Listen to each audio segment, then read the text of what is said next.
Welcome to Jeem Apologetics. This is, of course, your host, Jeem, and today we're going to be talking about the Iconoclasm heresy, or the controversy of iconoclasm. This began in the year 726 with the Byzantine Emperor Leo III, who decreed that all religious images should not be allowed in Orthodox Christianity. He justified this thought with scripture from the Old Testament, particularly the Torah, where God relates to Moses not to make any images of things in heaven above or earth below. This was his justification that images must be idolatry and blasphemy to venerate, look at, and even worship. Now, as Orthodox Christians, we agree that worshipping a mere image is in fact idolatry, and that portraying things which should not be portrayed is in fact blasphemy, so we can agree on that. But first, let's get down to the basics. What on earth is iconoclasm? You may have guessed based on that description that iconoclasm is the rejection of all religious imagery, and that is correct. Iconoclasm stems from an idea that any religious imagery is an affront or idolatrous to God, and it is almost always iconoclasm referred to in the Abrahamic lens. And so when we're talking about iconoclasm, we're mainly talking about Judaism, Christianity, and Islam. You may notice that in Judaism and in Islam, they're both iconoclastic religions. I've done videos previously on how Judaism used to not be iconoclastic, and it used to be more iconographic. You can check those out also to view how Judaism has changed over time. Islam has started out as iconoclastic, or at least claims to be, and so I'll be talking about Islam another time as well. Today the focus is with Orthodox Christianity in our own iconoclastic movement. So as I said, in the year 726, Emperor Leo banned all religious imagery. Many very important relics and icons were destroyed, or they were simply removed from their churches and not allowed to be there. It took until the year 787 in the Second Council of Nicaea to completely refute and reject officially the idea of iconoclasm. Earlier in the year 754 in the Council of Heresy to essentially settle the idea that iconoclasm should be the way to go for Orthodox Christianity. But as I said, it was rejected later in 787 by the Second Council of Nicaea. So how did they justify? Because we saw that Emperor Leo III and people who agreed with him and were in his boat saw that the Old Testament, the Torah in particular, the laws of Mount Sinai, showed, or at least for them, justified the idea of not having any imagery. So how on earth did our saints, our church fathers, our elders, and our great theologians defend and later reject this claim? Did they do so just because they liked iconography, or was there actually a scriptural reason? There was a scriptural reason, and I'm going to read to you the scriptural reasons right now. Not all of them, but some of the most powerful examples that were used and levied against the idea of iconoclasm, and then I'm going to explain it. So if we go to the book of Colossians, chapter 1, verse 15, referring to Christ, it is written, "He is the image of the invisible God, the firstborn over all creation." So Christ is the image of the invisible God. That implies a few things. One, God is invisible. We agree on that. We refer to God in this sense, we're referring to the Father. The Father is in an invisible form. Therefore, almost all Orthodox Christians agree that portrayals of the Father are risky territory to get into nonetheless, to say the least, And that is because if you're portraying something symbolically, it may be a little different, but trying to portray the actual form of the Father is impossible because the Father did not incarnate into a physical form. So we know that God the Father is innately invisible, and that God, referring to the entire Trinity, is innately invisible. Christ is the one who took a form. So Christ is incarnate on earth. He is the image of God. So if you want to see God, the way to portray God is what? To look at Christ. Again, we know that from the beginning of the Gospel of John, Christ is described as the Word who was God and was with God and came down to the earth and took on flesh. So we know that he took on flesh, he touched people, he ate, he lived a full human life, he was crucified, died, resurrected. In his physical state, he was a human being, but at the same time, he was fully God. So if looking upon Christ was blasphemous, everybody who he interacted with in the New Testament would have died immediately. But looking upon Christ is not blasphemous. He wanted us to see him. He wanted human beings to see him, and he wanted to interact with the human world. So the idea that God cannot be portrayed is wrong. If you're referring simply to the Father, okay, that's a different subject. But Christ is the image of the invisible God. Now, Arians will say the firstborn over all creation, which is the next line, supplements their point of view. But in fact, I'm going to do a video debunking Arianism itself.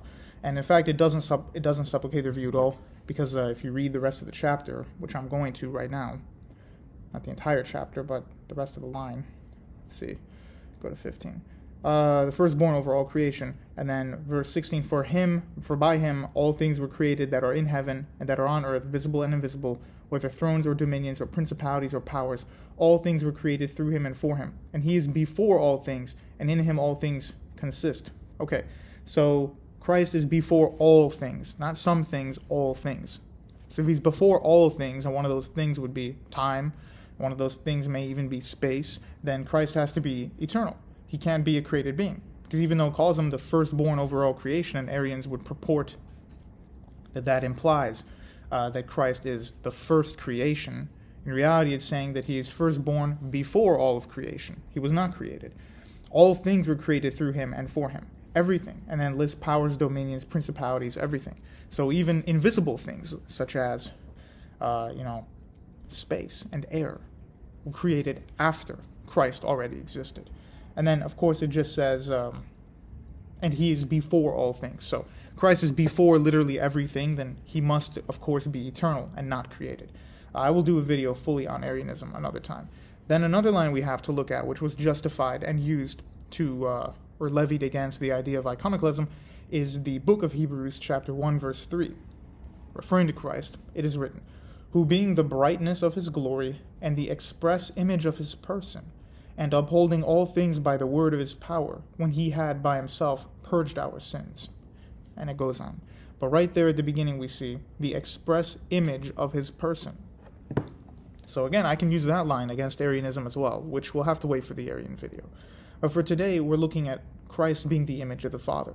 It says he's the image of the invisible God in Colossians 1:15, and in Hebrews 1:3, it states that Christ is the express image or exact representation of God the Father. So you cannot be an exact representation of something unless you are exactly representing it, unless you can embody everything that other party is. So if the Father is God, then Christ has to embody all the qualities of God. He cannot lack qualities that God has. So if God is uncreated and existed before everything, so is Christ, as quoted later in the book of Colossians that I read. If God is all-powerful, then Christ is all-powerful, etc., etc. But more importantly than that, Christ is the express image of God. So if you want to look at God, you look at Christ. So therefore, looking at God is not wrong, and portraying God cannot be wrong because people saw Christ. They literally saw him. So if that image is now burned into their brains, people would say, oh, it's association, you have an image of God. Well, he is God who came down and wanted to be present with us. So that's the entire theology of Christianity. Just like my video with the Theotokos, people who have an issue with that, it seems like they just don't understand the true definitions of Christology here. If you know that Christ is God and Mary gave birth to him, then Mary is the bearer of God. And if you know your proper Christology and your proper Trinitarian theology, you know that that's not referring to the whole Trinity.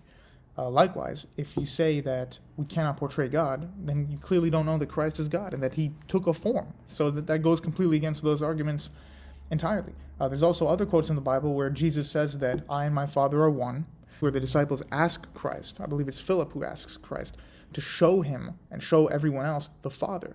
And Christ says, how long have I been with you that you do not recognize me? If you've seen me, you have seen the Father. And other verses where Christ says the only way to the Father is through him. So there is no way that you can be a Unitarian Christian, and that's another topic for a video, because you have to have Christ to get to the Father. And if Christ was just a created being, that wouldn't make as much sense, and it could be borderline idolatry to be, actually full-on idolatry, to be worshiping a created being like that. And secondly, Christ is saying that he is the representation of the Father, the invisible image of the Father, and if you have seen him, that's how you're going to see the Father. There's no other way.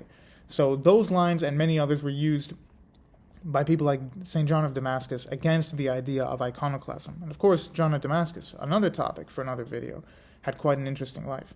So in 787, the Second Council of Nicaea, these ideas were completely revoked, but there was an emphasis that, hey, we cannot worship representation. So the icons, they're not gods. They don't have magic inside of them. You can't look at the icon, give it fruit, and think it's going to do you a favor like the pagans of old would do. So I don't know if that was common in that time period, but it was stressed to make a few people happy, the people who were obsessed with iconoclasm. Hey, we're not going to worship these. And it was never allowed to worship them in the first place. There may have been rogue people or people with poor theology who were doing it, but that does not mean that the actual law of, or the law and rules of iconography were then changed for orthodoxy. So the laws were not really changed. It was just emphasized that you cannot worship them, which we already knew, and it was completely refuted in the year 787.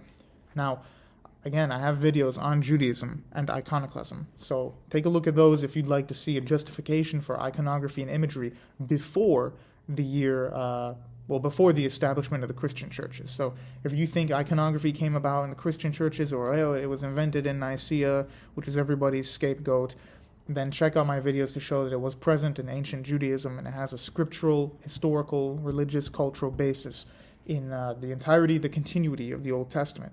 So definitely check that out. That's pretty much all I want to talk about. Thank you all for listening and watching, and please like, comment, subscribe if you are not subscribed, and please feel free to share these videos with anybody that you think would be interested in them. I'd like to get word of my channel out, and of course I don't mind when people watch my videos. You can even make, if you want to make tiny little clips, as long as you credit my channel, then that's perfectly acceptable as well.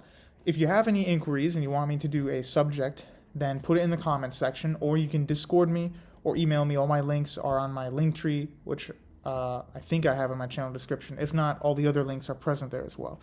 So again, thank you guys for watching. This has been a Jeem Apologetics quick session on the history of iconoclasm.